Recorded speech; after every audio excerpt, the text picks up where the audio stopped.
En primer lugar, debemos tener en cuenta el nombre de esta teoría, que es el modelo de Heckscher-Ohlin, más conocida como la teoría de la dotación de los factores de producción. Para empezar con esta, hay que conocer y entender un poco más a fondo a sus creadores. Eli Heckscher fue un economista sueco, profesor de la Universidad de Estocolmo y director del Instituto de Historia Económica. Las contribuciones de Heckscher a la teoría económica han sido fundamentales. De estas, podemos destacar su mezcla de teorías innovadoras y el uso de una nueva metodología para la investigación de la historia económica, que puede venir como resultado de su experiencia como docente e investigador.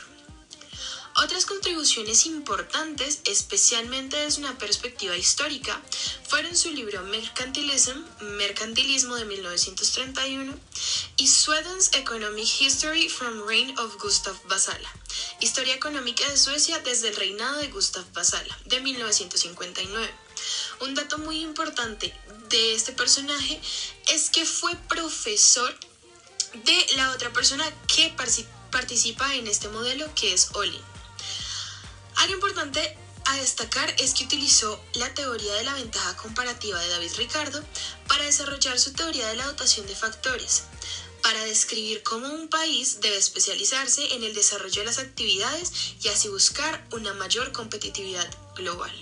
Como ya lo mencionó mi compañera Gabriela, su segundo fundador es Bertil Gordal Holding, economista y político sueco, representante de la escuela sueca del pensamiento económico, quien continuó la línea teórica de Gustav Causel y Eli Heckscher.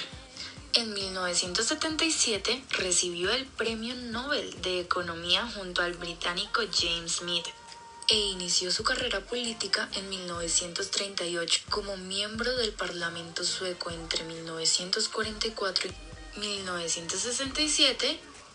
Lideró el opositor Partido Liberal. Durante un año ocupó el Ministerio de Comercio, más específicamente en el año 1944 al año 1945, en un gobierno de coalición. Holding después se matriculó en la Escuela de Negocios de Estocolmo y 2 años más tarde en la Universidad de la capital del país.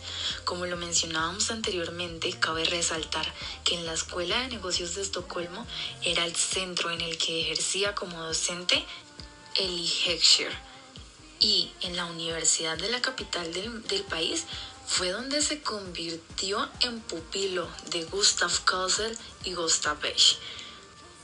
Cabe resaltar que trabajó en la redacción de su tesis sobre la teoría del comercio internacional para obtener en 1924 el grado de doctor y la plaza de profesor ayudante. Es así como desarrolló su trabajo docente e investigador en Copenhague entre 1925 y 1931, y al volver a Suecia sucedió a Heckscher como doctor de economía en la Escuela de Negocios de Estocolmo.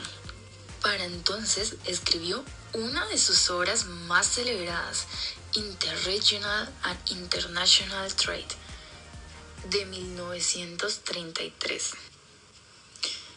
En su labor investigadora desarrolló una teoría que es de la cual hemos venido hablando, nada más y nada menos que sobre el comercio internacional, que se vino a llamar teoría Heckscher-Ohlin, en la que explicaba, como ya lo habíamos mencionado antes, el comercio entre naciones por medio de los precios relativos de los factores en cada uno de los países. Modelo, el cual se formalizó en su versión más pedagógica para 2 factores y 2 países. Como fin, tratar de mostrar que los dueños de factores abundantes ganarán del comercio y los dueños de factores escasos perderán. En otras palabras, este modelo desarrolla lo que conocemos como la teoría de la dotación de factores, es decir, aquellos países con mucho capital también exportarán bienes intensivos en capital, mientras que los que son ricos en lo relativo al factor trabajo exportarán y se especializarán en bienes intensivos en trabajo. Es así como habrá una mayor especialización a la hora de exportar aquellos bienes de los que también hay una mayor oferta. Hola, mi nombre es Santiago Gutiérrez. ¿Cómo poner en práctica el modelo Heckscher-Ohlin? Para esto se utiliza el teorema 2x2x2. Dos países, dos bienes, dos factores de producción. Ejemplo, Juanito Pérez, profesional en negocios internacionales, decide junto a su padre, agricultor especializado en la producción de café, la exportación de este bien. Sin embargo, Juanito le comenta las oportunidades de negocio que existen al importar un bien. Su padre, quien desconoce el tema, lo deja a cargo de este proyecto. Juanito se da la tarea de investigar cuál país es el más adecuado para exportar. Juanito analiza las ventajas comparativas entre Colombia y Estados Unidos. Observa que Colombia tiene abundancia de trabajo y lo utiliza en la producción de café, dándole una ventaja comparativa en relación a Estados Unidos. Se da cuenta que puede importar productos tecnológicos que tienen un mayor valor en capital. De esta manera les sale más barato y beneficioso, dándole la ventaja comparativa a los productos de Estados Unidos de valor capital. Para saber si este modelo es viable o no, debemos suponer que cada economía produce dos bienes y para producir estos bienes se requieren dos factores de producción.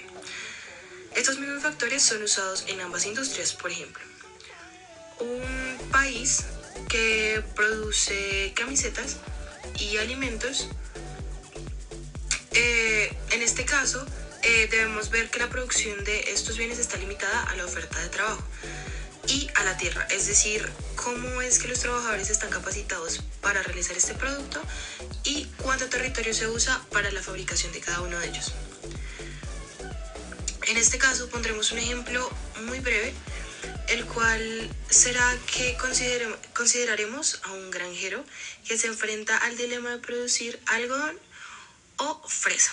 La decisión entre cultivar más alimentos por territorio está sujeta a su disposición a utilizar más trabajadores para preparar el suelo o utilizar menos tierra y más trabajo por unidad de producto. En este caso, lo que se busca es una mayor competitividad frente a las otras granjas debido a que se busca una especialización en producción, es decir, que se le invertirán más horas de trabajo y más hectáreas o más territorio a la producción de un bien para que como granja sea mucho más competitiva a nivel sectorial o más bien en este caso se podría hablar también de países. Entre las conclusiones obtenidas gracias a este estudio, conviene resaltar las siguientes. Primero, el comercio internacional, como muestra este modelo, está enfocado a aquellos propietarios de los factores más abundantes en cada uno de los territorios, por lo que beneficia a esos propietarios mayoritariamente. Los propietarios de factores escasos, por el contrario, se ven perjudicados. En segundo lugar, y para finalizar, al intercambiarse factores de producción mediante el comercio, se produce una igualación del precio de los factores a nivel internacional.